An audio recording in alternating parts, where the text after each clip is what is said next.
Chaudhary, I'm seeing your hand, Saurabh, but let others come in now. The big question that is on many people's minds is not every day you hear Supreme Court using this kind of language. And you may believe that this is just temporary, that there may be a final order, etc. All that is a separate thing. But before us right now is what Supreme Court has said. How much of this is really going to hurt the Trinamool Congress? And the people's perception is a big question at this point of time when there's an election underway in West Bengal. No, it will hardly matter in West Bengal right now. Sitting from Calcutta and speaking in your channel, I believe that we have got context also. We have got precedents also. Prior to the 2019 elections, Lok Sabha elections in February, that is exactly to be precise. Percentage vote share, Kamru. Why are you interfering now? On Bengal elections. The man who does not even have इस आदमी को बोलो चुप करने के लिए. Okay, Pradeep, let him make his point. You can respond. In fact, there are two other panelists who have not even spoken. Pradeep, 1 second. Let Kamru Zaman make his point. Madhav, these guys, they do not want to listen to the facts. They are based only on rhetorics and rhetorics. Now, Madhav, very important point for your viewers to understand the context. In 2019 February, the CBI team landed up at the police commissioner, Mr. Rajiv Kumar's residence. At that time, Mamata Banerjee went to the house of Rajiv Kumar, now the TMC MP. At that time, he was the police commissioner of Calcutta. She sat on a dharna out there. It was also interfering in the central government agencies' work. That time, the same matter reached to the Supreme Court. And what did the Supreme Court say? That CBI can investigate Rajiv Kumar, but at a neutral location of Shillong. That's very clear with us. Now, the Supreme Court did not castigate Mamata Banerjee at that time. But they've castigated her now. No. What is the comparison to be made? Because there are 2 points to this entire debate. One is the context that BJP is very much guilty of creating ED, CBI and other agencies. Mr. Chaudhary, political please look at these visuals. What is Mamata Banerjee carrying in her hand? Just a second, Mr. Chaudhary, before you go any further, please, I don't know if you can see these visuals on your screen. There is a green file that she is carrying, and that file is supposed to contain some amount of evidence. Now, this is the claim. It is not my claim, but it is a claim of the agencies. If you're going to allow for political leaders to intervene in investigations and take data out of it, what is the precedence being set? This is the basic question that Supreme Court is also asking today. No, Supreme Court should have asked the same question in 2019. So the melodrama that she did this time, when the ED did she take out any evidence in 2019? Please tell me. Yes. What happened to that case, Rajiv? Let the BJP spokesperson tell us what did the ED, CBI I'm asking you a question, sir. In this case, is a direct charge of removing evidence from a location. Was that the charge in Rajiv Kumar's case? No. She interfered, and the Calcutta police caught the CBI officers hostage for 6 hours. Okay. Dr. Ranganathan. Okay. We are not going any further, but let me bring in Dr. Ranganathan. Dr. Ranganathan, is there a comparison between Rajiv Kumar's case in terms of the legal aspect of it, as Kamru Zaman Chaudhary, is drawing a parallel? Is there a parallel to be drawn in the first place? Please respond. Please unmute yourself and speak, Dr. Ranganathan. Good evening, Madhav. Can you hear me now? Yes, we can now. Yeah. Please go ahead. Thank you. Good evening, and good evening to my fellow panelists. I need to make a couple of points briefly because there is another panelist who hasn't spoken. What are we discussing out here?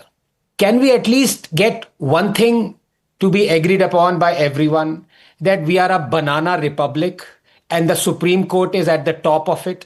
And I speak with all responsibility because here it is that I'm giving you living proof. Madhav, if you or I were to barge into an active crime scene investigation and flee with an important piece of evidence, what do you think would have happened to us within an hour? We would have been thrown in jail. We would have been rotting in jail for more than a month. And the same Supreme Court would have said, no mercy. How dare you do this? You impede an ongoing investigation, whatever your powers are. And out here, the same Supreme Court does not have the guts to put this in an order to castigate, to punish the sitting chief minister at that point of time, and mere observes. Is that what law has become? I'm sorry, I'm boiling in blood because the fact of the matter is there seems to be two rules.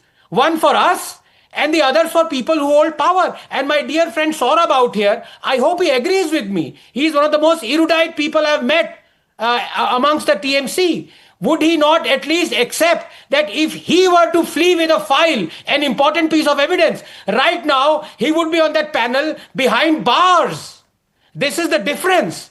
And I am embarrassed to belong to a country where people are just let off for the blatant live on camera crime that they commit on mere observations. This is worse than a rap of a feather on your knuckle. I'm sorry. Judge Loya case. Respond to that. Respond to that, Kamarzawan Chaudhary. Double standards much? No, this is not double standards. You know, Madhav, you must be in West Bengal right now. I don't know what the public will be voting for on the 23rd and the 29th. But this is literally a war zone in Bengal right now. ED, CBI, income tax, all the paramilitary forces, around 3 lakh of them are out on the streets of Calcutta. I, being a politician of over 25 years in Bengal, I've never seen such a unprecedented steps that are being taken by the Home Ministry. I can say directly the Home Ministry. You see the ED, CBI, they should be active the year around. But the perception that we are getting from an opposition point of view, I have no love for TMC, no love for BJP. But the basic question that every Bengali is asking, Chaudhary, is it a fact that the number of phases have been reduced? At the point of election. Is it a fact that, and I'm reading out from a respected newspaper whose analysis of political violence incidents of the last decade has come out, West Bengal accounts for 59%, 59.6 to be specific. So are you surprised that these agencies are there? That security agencies, paramilitary forces are present in huge numbers? Never. And have you forgotten the post-poll violence that took place last time around? Madhav, Election Commission has issued diktats today. Nobody can come. My relative, my friends cannot come to my house on the day of polling. I cannot ride a two-wheeler on the day of the polling. For 10 days, all alcohol is banned in the state. There are bulletproof cars roaming around. It's a 96-hour liquor ban, but what is the problem with liquor ban? No. Why? Have you done There's that? There's a liquor ban going on in Tamil Nadu also. That in other states of UP? No, my dear sir, in the state of Tamil Nadu also there's a 3-day liquor ban.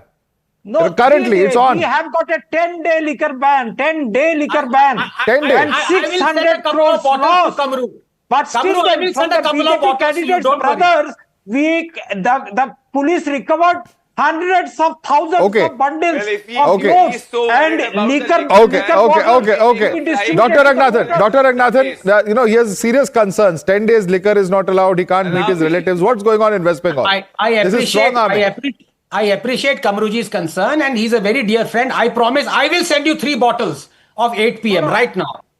No, I don't take. I take Shiva's Regal. To be very honest. Okay, let's not discuss and start endorsing brands, please. That's not the case, and it's the 10 p.m. show in any case. But, you know, the bigger question over here, and let me bring in Pradeep before I bring in the AAP spokesperson. You know, Pradeep Bhandari, the charge over here by the Congress in this case, Congress supporter in this case, by the TMC is that the Election Commission is, you know, some sense it's trying to sort of become a player in this. It's being extra strict with West Bengal. And why is this happening? This is a concern that we see repeatedly being expressed by the TMC and other opposition parties. Pradeep.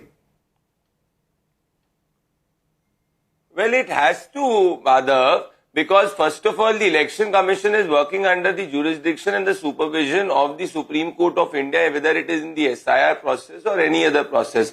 Have we forgotten the 2021 post-poll violence where the Calcutta High Court had opined that there is no rule of law but law of the ruler in Bengal? In fact, 59% of the entire cases of violence, political violence have happened in the last decade only in the state of West Bengal. And the dear fellow from the Congress party, which has only 2% vote share in Bengal, is contradicting the party line because his own leader, which is Adhir Ranjan Chaudhary, has admitted that under Mamata Banerjee, political opponents are targeted, booths are captured. Have we forgotten the Panchayat polls where we saw the visual of a man belonging to Trinamool Congress taking a peti and running away from the polling booth? So he's speaking about liquor brands. It is unfortunate he's not even spoken once about the Bengal's Ma Mati Manush, which want a free and fair poll. And a free and fair poll is a constitutional right that the people of Bengal need to have. And this is what the Election Commission is doing under the jurisdiction of the Supreme Court. And if the Congress party believes it is incorrect, then the Congress party should further go and challenge it in the Supreme Court. In fact, the Congress spokesperson has contradicted Rahul Gandhi because Rahul Gandhi spoke about... That's an important point. And let me